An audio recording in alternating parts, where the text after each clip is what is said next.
আমাদের খাদিজা এডিটিং এর সকল প্রকার পার্ট গল্প দেখতে আমাদের চ্যানেলটি সাবস্ক্রাইব করে পাশে থাকা বেল আইকনটিতে ক্লিক করে অল নোটিফিকেশন অন করে দিন। আপনি তার চাইতেও ভয়ঙ্কর কথার অগ্নিবাণ ছুড়ে দেন। সেই বাণ আমাকে একেবারে জ্বালিয়ে পুড়িয়ে বশীভূত করে দেয়। সহসা হো হো শব্দে হেসে উঠল নবনী। ওর হাসিতে যেন পুরো জায়গাটাই কেঁপে উঠল, সাথে আকাশ কাঁপলো, বাতাসও কাঁপলো। এবার রায়ান সত্যি সত্যি অপ্রতিভ বোধ করলো। এই মেয়ের সামনে কখনোই নিজেকে প্রকাশ করতে পারবে না, এটাই মনে হলো ওর। আপনার প্রস্তাবটা কি সেটা নির্ভয়ে বলুন, আমি অভয় দিচ্ছি আপনাকে। হাসতে হাসতেই বলল নবনী। তবু রায়ান কিছুটা ইতস্তত করলো। এই মেয়েটা আবার কিভাবে ওকে নাজেহাল করে তাই ভেবেই ওর এই সংকোচ। আরে বলুন না, বললাম তো আমি কোনো অগ্নিবাণ ছুড়বো না, দরকার হলে বরফের বানেই কাজ চালাবো। আচ্ছা, বরফের বান পাওয়া যায় তো এস্কিমোদের ওখানে পাওয়া যাবে তাই না? আমি আসলে জানি না তো, তাই আপনাকে জিজ্ঞেস করলাম। রায়ান বিস্মিত দৃষ্টিতে নবনীর দিকে তাকিয়ে থাকলো। এই মেয়েটার সত্যিই মাথা খারাপ। সাথে এটাও বুঝতে পারলো নবনী ইচ্ছে করে এসব বলছে যেন রায়ান ওর ট্র্যাক থেকে ছুটে যায়। ওর কাছ থেকে কিছুই শুনতে চায় না মেয়েটা। ভেতরে ভেতরে একটা অদ্ভুত অভিমান হলো রায়ানের, কিছুটা রোখ চেপে গেল বলা যায়। জানি না কোথায় পাওয়া যায়, আপনি কি আমার কথাটা শুনবেন নাকি শুনবেন না? রায়ানের গলার স্বরে উপচে পড়া অভিমান নবনীকে স্পর্শ করলো ভীষণভাবে। আচ্ছা সরি, বলুন কি বলবেন। সবুজ সংকেত পেয়েও কিছুটা সময় নিল রায়ান, এরপর প্রায় হুড়মুড়িয়ে বলল, আপনি আমার সাথে বন্ধুত্ব করবেন নবনী? সত্যিকারের বন্ধুত্ব। আমার অগণিত বন্ধু আছে, কিন্তু কখনো কারোর সাথে প্রাণের বন্ধুত্ব হয়নি, যাকে নিজের ভেতরটা খুলে দেখানো যায়। আপনার কাছে একমাত্র নিজেকে এক্সপ্রেস করছে, কেন যেন খুব কাছের মনে হয় আপনাকে। হবেন আমার বন্ধু? রায়ানের কাতরতা নবনীকে যেন ছুঁয়ে গেল। খুব কষ্ট হলো ওর জন্য।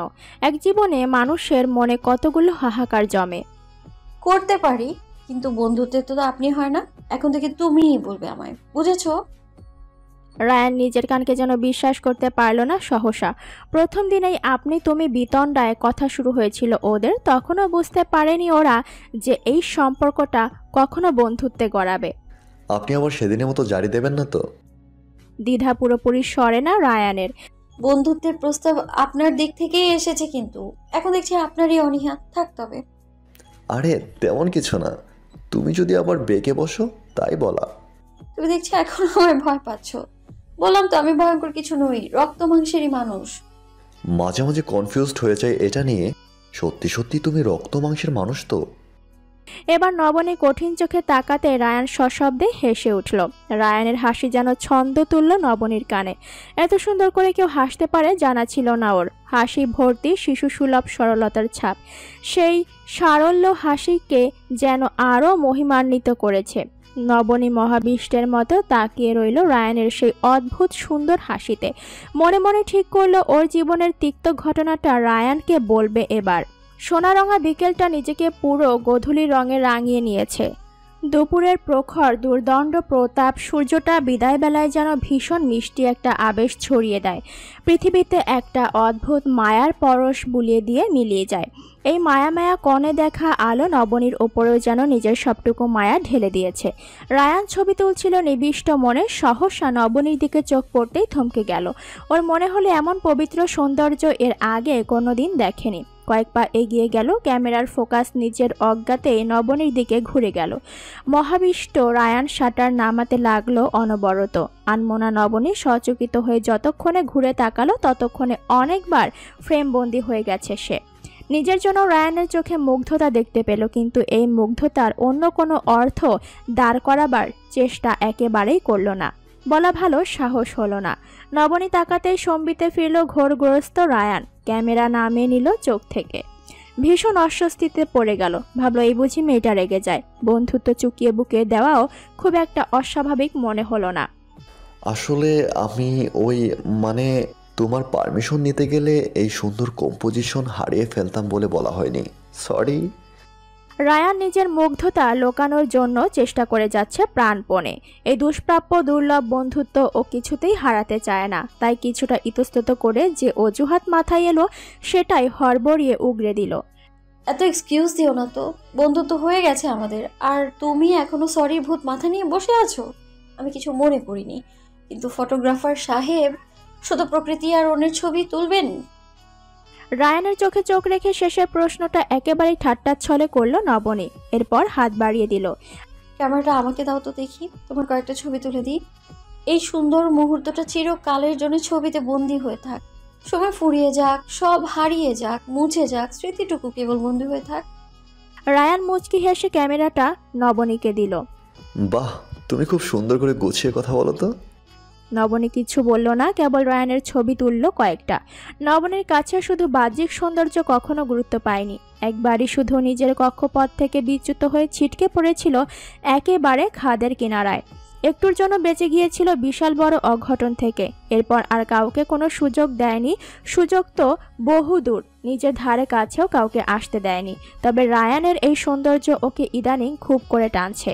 কারণ রায়ানের বাইরের অবয়ব যেমন অসম্ভব সুন্দর, তেমনি ভেতরটাও সরলতায় মোড়ানো। আর নবনী রায়ানের ভেতরটা পড়ে ফেলেছে বলেই ওকে কেমন টানছে কোনো এক অদৃশ্য সুতোর টানে। কি প্রগাঢ় সেই টান, মায়ার টান, ভালোবাসার টান। এই প্রগাঢ় টান এড়ানোর সাধ্য কি ওর হবে কখনো? আফজাল সাহেব আর আশরাফ সাহেব যেন ফিরে গেছেন ফেলে আসা তারুণ্যে। ছেলে মানুষই খুনসুটিতে সারাক্ষণ মেতে থাকছেন। চামেলি হতভম্ব হয়ে দেখছে কেবল। আফজাল সাহেব ভীষণ প্রাণখোলা সদালাপী মানুষ, সারাক্ষণ হাসি খুশিতে ভরপুর থাকতে পছন্দ করেন, এটা জানে চামেলি। কিন্তু এমন উদ্দাম ছেলে মানুষই ওকে আবার খুব অবাক করে ফেলে, আবার ভালো লাগে ভীষণ। পাশে থাকা প্রত্যেকটা মানুষের হাসি মুখ কার না ভালো লাগে। হ্যাঁ রে আফজাল, ওরা দুটো তো মনে হয় কিছু একটা এগিয়েছে, কি বলিস? তা তো এগিয়েছেই, কিন্তু দুজনেই নিজেদের মধ্যে গো ধরে বসে আছে। এটাই কিছুটা চিন্তার। মেয়েটা আবার আমার কথা ভাবে পিছিয়ে পড়ে কিনা তবুও দেখার বিষয়। আমার ছেলেটাও সারা জীবন অনেক গুমড়ে মরেছে। সামনের দিনগুলো খুব সুন্দর হোক, তুই চিন্তা করিস না। ওরা নিজেদের আরেকটু বুঝতে পারলে দুই বুড়ো মিলে ওদের চার হাত ঠিকই মিলিয়ে দেবে। কেমন একটা দীর্ঘশ্বাস বেরিয়ে এলো। তুই নিজেকে বুড়ো ভাবছিস? তবে দূর, কে বুড়ো? মনের বয়স সবে 28। আর আমার 27.5। দুজনেই হেসে উঠল প্রাণ খুলে। হাসতে হাসতেই কখন যে চোখটা ভিজে আসলো কেউই বোধ হয় বুঝতে পারল না। তবে এই অশ্রুতে কোনো বিষাদ নেই, আছে একরাশ স্বপ্নের বুনন। রায়ান যখন নিজের বাংলাদেশে আসার ইচ্ছে পোষণ করে তখন আশরাফ সাহেব ফোন করেন বন্ধুকে। আফজাল সাহেব কিছুতে রায়ানের হোটেলে থাকার ব্যাপারে সম্মতি দেন না। অগত্যা রায়ান রাজি হয় এখানে আসতে। আর তাতেই দুই বাবা যেন একটা পথের দিশা পান। দুই ট্রাক হারানো কঠিন হৃদয়কে কাছাকাছি আনতে চান। ভালোবাসা না হয় না হোক, হৃদয়ে ঠুকুঠুকি হলেও বরফ গলবে তো কিছুটা। আর বরফ গলে গেলে পানিটা যেমন একীভূত হয় তেমনি দুই হৃদয়ও একীভূত হবে, এটাই বিশ্বাস করতে শুরু করেন তারা।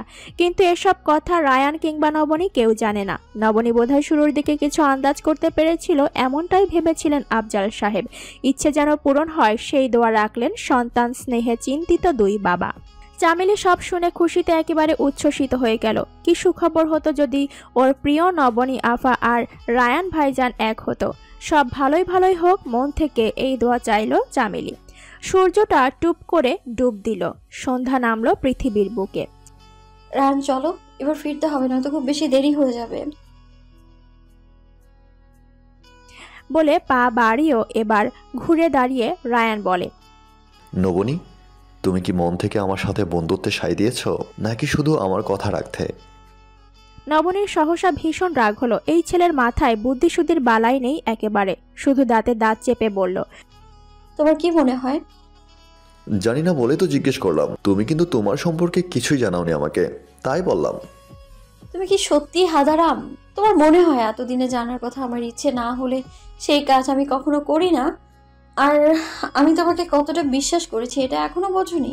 বিশ্বাস না করলে এখানে এত দূরে তোমাকে নিয়ে চলে আসতাম। চেহারার সাথে সাথে নিজের বুদ্ধিতেও যদি একটু শান দিতে, তবে বুদ্ধি নামক বস্তুটাও তোমার মাথা থেকে পালাতো না। নবনীর কথায় রায়ান মুহূর্তেই বোকা বনে গেল। এই মেয়ের শত্রুতার সাথে সাথে বন্ধুত্বটাও ভয়ঙ্কর, বেশি ভয়ঙ্কর। তুমি সবসময় এমন ছাঁচাছোলা কথা কেন বলো আমাকে ভরকে দিতে? আর এর আগেও তুমি আমার চেহারা নিয়ে কথা বলেছ, এটাতে কি সমস্যা তোমার? কিছুটা আহত স্বরে বলল রায়ান। অনেক সমস্যা। সুন্দর চেহারার ছেলেরা মনের দিক থেকে ভীষণ কালো হয়। আনমনেই কথাটা বলে ফেলল নবনী আর আফসোসে পড়ল।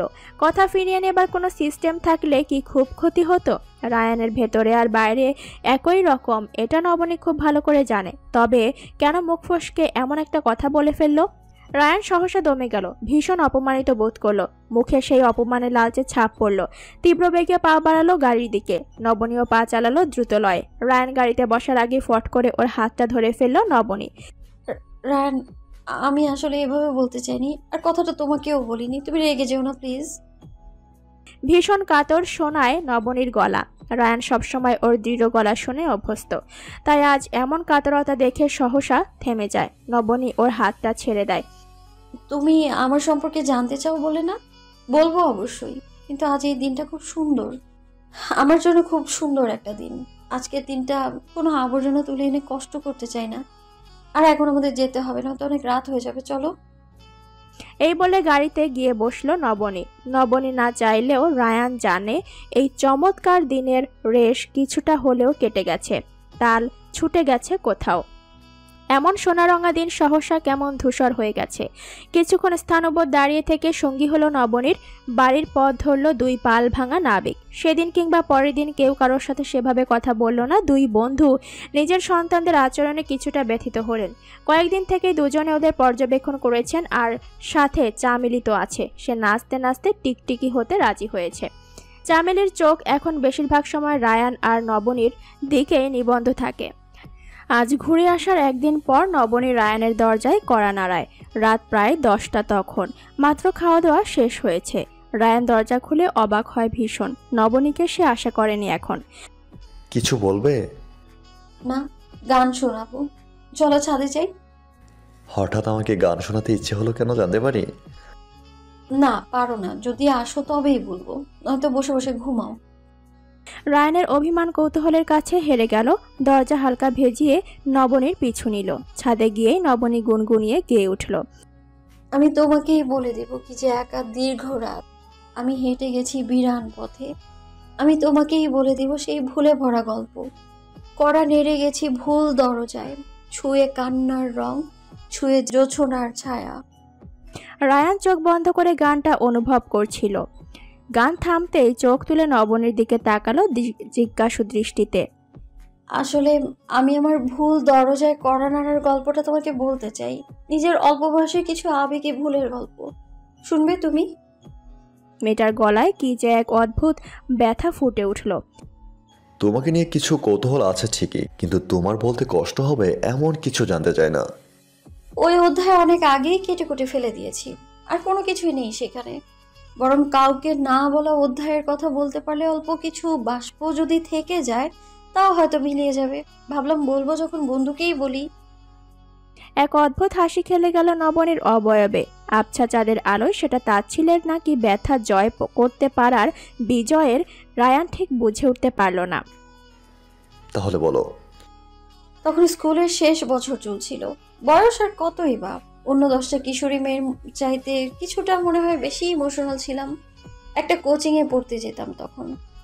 একটা নতুন ভাইয়া এলো সেখানে ক্লাস নিতে। মাস্টার্স করার পাশাপাশি কোচিংয়ে ক্লাস নিত আর কিছু টিউশন পড়াতো সে।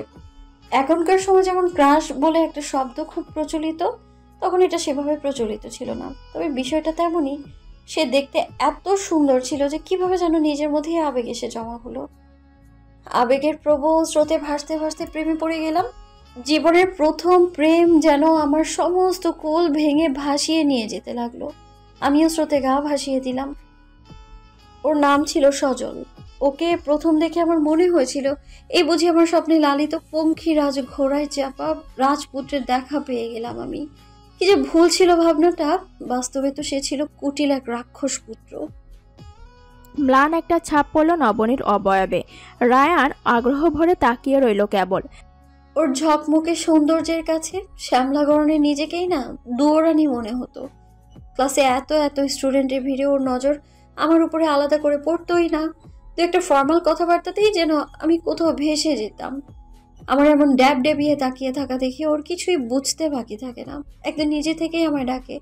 আমার তখন যে কি বুক ধুকপুক ধুকপুক করতো। আমি ওর সামনে আসতেই ও বলে, আমার তোমাকে খুব ভালো লাগে নবনী। এইটুকু শুনে আমি হাওয়ায় ভাসতে লাগলাম। কিন্তু পরের কথা শুনে হতাশ হলাম খুব। রায়ান দেখল নবনী চোখ বন্ধ করে কথা বলছে। চাঁদের ঝাপসা আলোয় অবয়বে লুকিয়ে থাকা কষ্টেরা ধরা দিতে লাগলো, কিন্তু এই কষ্টের ছিটে ফোটাও গলায় নেই। অত্যন্ত দৃঢ়তার সাথে কথা বলছে নবনী। কি বলেছিল এরপরে? ও বলেছিল আমার মা নিজের ছেলের জন্য একটা সুন্দরী বউ চায়। তুমি নিঃসন্দেহে সুন্দরী, কিন্তু গায়ের রং অনেক ময়লা। বাবার মায়ের ডিভোর্স হয়ে যাওয়ার পর মা আমাকে অনেক কষ্টে মানুষ করেছে। তার ইচ্ছের মূল্য দেয়া কি অন্যায় হবে আমার জন্য? আমি ভেতরে ভেতরে ভেঙে গেলেও ওর মায়ের প্রতি ভালোবাসা দেখে গলে গেলাম। ভাবলাম আসলেই তো আমি কেবল মরিয়া হয়ে প্রশ্ন করেছিলাম। তবে আমাকে এসব কেন বললেন? আমি তো আপনাকে নিজ থেকে কিছু বলিনি। উত্তরে ও বলল, তুমি না বললেও তোমার চোখ আমাকে অনেক কিছুই বলে দিয়েছে, তাই সব ক্লিয়ার কাট বলে দিলাম। আমি লুকোছাপায় একেবারেই পছন্দ করি না। তখন কি আর জানতাম ওর পুরোটাই মিথ্যে? তারপর কি হলো? প্রশ্ন রায়ানের। বিশ্বাস করবে কিনা জানি না, আমি তখন কেন যেন একেবারেই কষ্ট পাইনি। মনে হয়েছিল ও ঠিকই বলেছে, আমার উচিত ওকে বিরক্ত না করা। যদিও তাকিয়ে থাকা ছাড়া আর কোনো রকম বিরক্ত করিনি। ভাবলাম সবটা ভুলে যাব। এসব ভেবে ঘুরে দাঁড়াতেই পিছু ডাক শুনে থমকে গেলাম। তুমি চাইলে নিজেকে মায়ের পছন্দ মতো সাজিয়ে নিতে পারো, কিন্তু বাকিটা আমি সামলে নেব। আমার মনে তখন যেন তুমুল শব্দের ড্রাম বাজছে। সুযোগ তবে আছে, সেই ভেবেই আলোড়িত হলাম। আশান্বিত দৃষ্টি মেলে সজলের চোখের দিকে তাকালাম।